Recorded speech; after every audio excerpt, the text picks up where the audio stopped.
Bapak Ibu Saudara yang kekasih, mari buka firman Tuhan di dalam Filipi pasal yang kedua.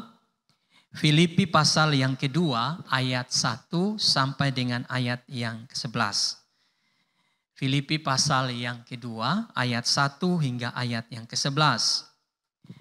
Jadi dalam Kristus ada nasihat, ada penghiburan kasih, ada persekutuan roh, ada kasih mesra dan belas kasihan. Karena itu sempurnakanlah sukacitaku dengan ini.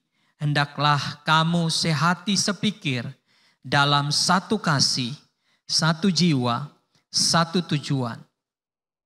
Dengan tidak mencari kepentingan sendiri atau puji-pujian yang sia-sia.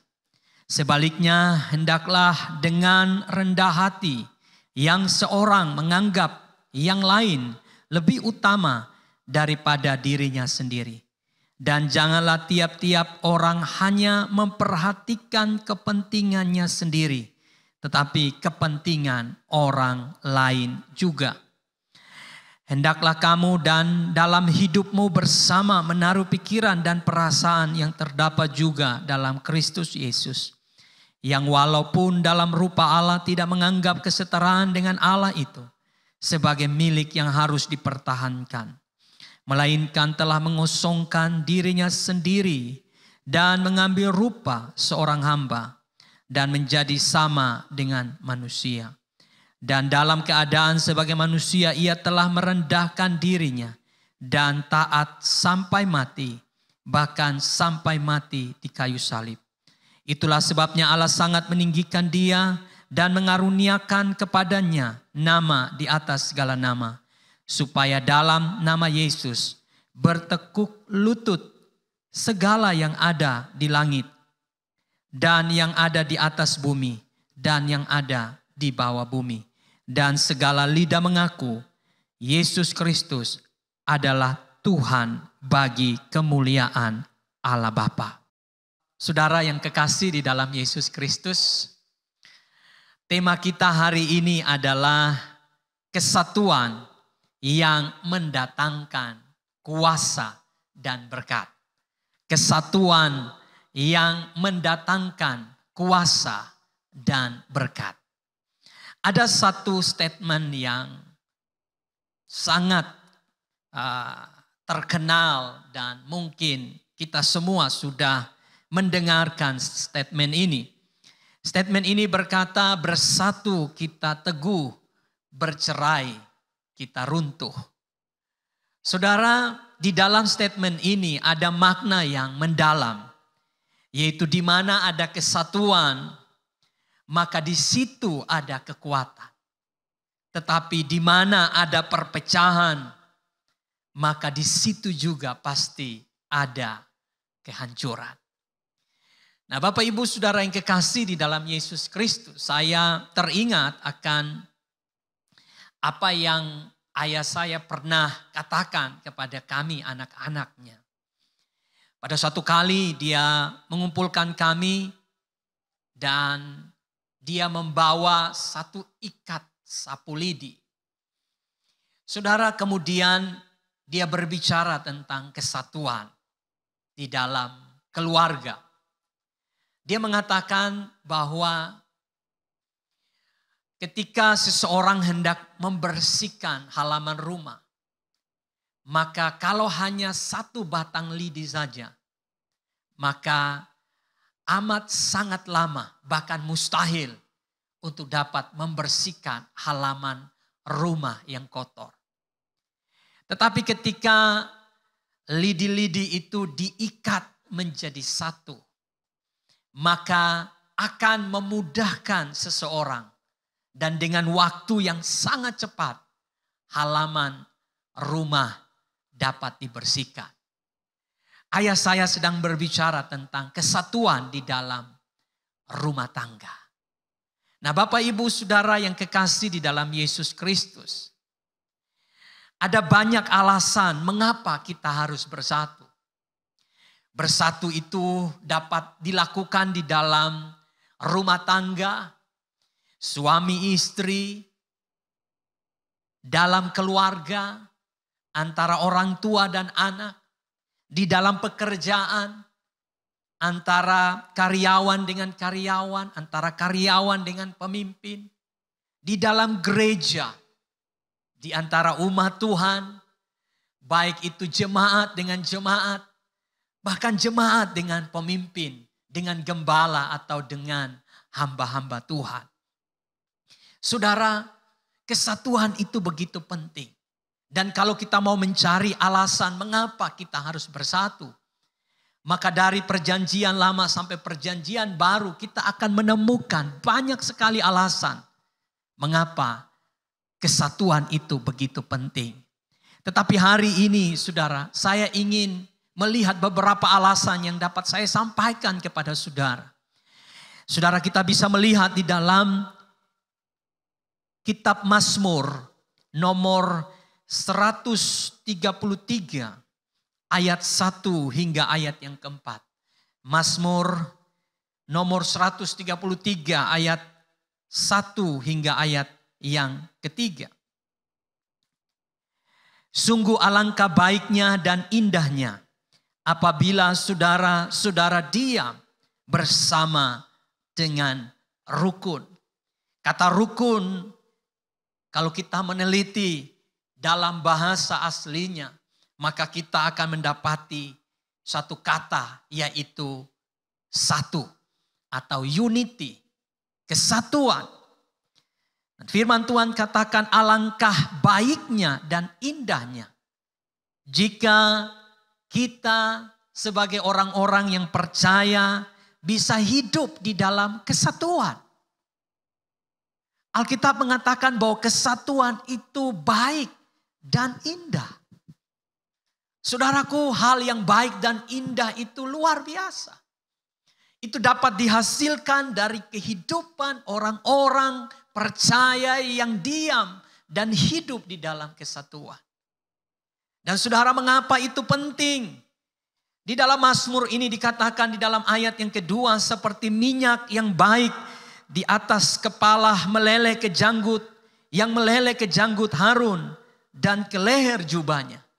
Saudara, alasan yang pertama mengapa kesatuan di antara orang-orang percaya itu begitu penting.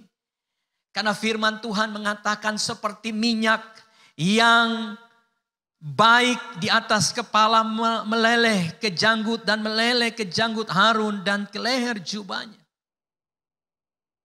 Jadi diumpamakan seperti minyak, saudara. Minyak berbicara tentang authority, berbicara tentang otoritas. Minyak berbicara tentang kuasa.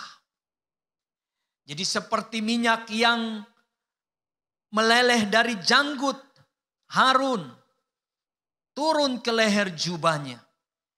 Saudara, kesatuan akan mendatangkan kuasa ke dalam kehidupan orang-orang yang hidup di dalam kesatuan.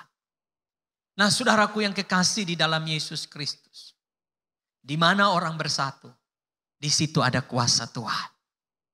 Di situ ada otoritas Tuhan. Dan kalau kuasa Tuhan hadir di antara orang-orang yang bersatu, maka saudara, kuasa itu akan mengadakan banyak perkara ajaib. Banyak mujizat yang akan terjadi di sana.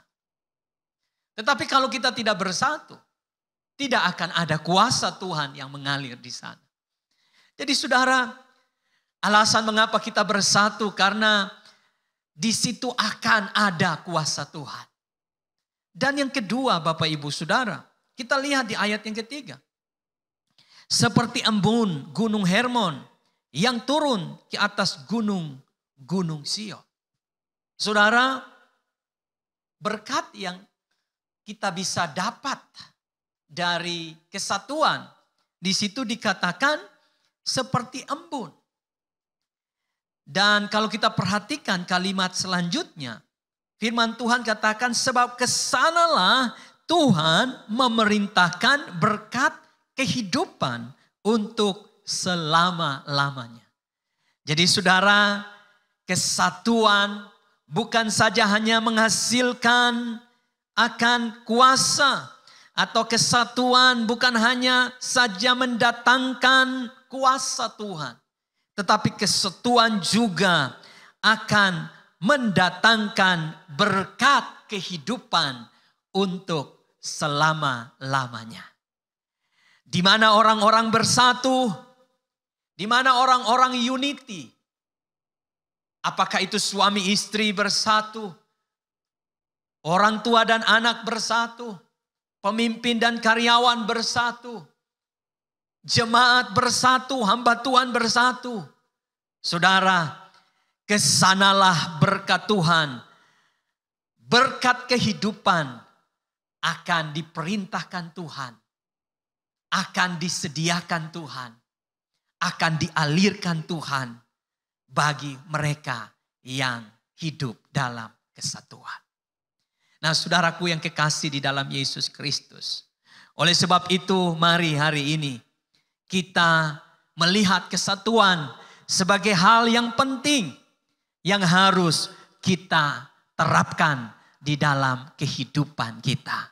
Nah, Bapak Ibu Saudara, pertanyaan buat kita hari ini, bagaimana kita membangun kesatuan? Bagaimana kesatuan itu bisa dapat tercipta di dalam kehidupan kita? Memang saudara sulit. Tetapi ketika Alkitab berbicara tentang kesatuan, maka saya percaya Tuhan juga akan memberikan kita kesanggupan untuk kita bisa melakukan itu. Kalau saudara ingin kuasa, saudara ingin berkat terjadi, maka mari kita bangun kesatuan di dalam kehidupan kita. Nah, saudara, hal yang pertama, bagaimana agar kesatuan itu bisa tercipta dalam kehidupan kita. Kita kembali kepada kitab Filipi, pasal yang kedua ayat 1 hingga ayat yang ke-11. Hal yang pertama bisa kita lihat di ayat 1 dari Filipi pasal 2. Firman Tuhan berkata, jadi karena dalam Kristus ada nasihat, ada penghiburan kasih, ada persekutuan roh, ada kasih mesra dan belas kasihan. Saudara, di ayat 1 berbicara tentang Kristus. Dan saudara, di dalam Kristus itu kita dapat melihat kata-kata selanjutnya, ada kasih mesra, ada belas kasihan. Maka yang pertama yang harus saya dan saudara lakukan untuk terciptanya kesatuan di dalam kehidupan kita, di dalam keluarga, pekerjaan, di dalam jemaat, bahkan di mana saja kita berada.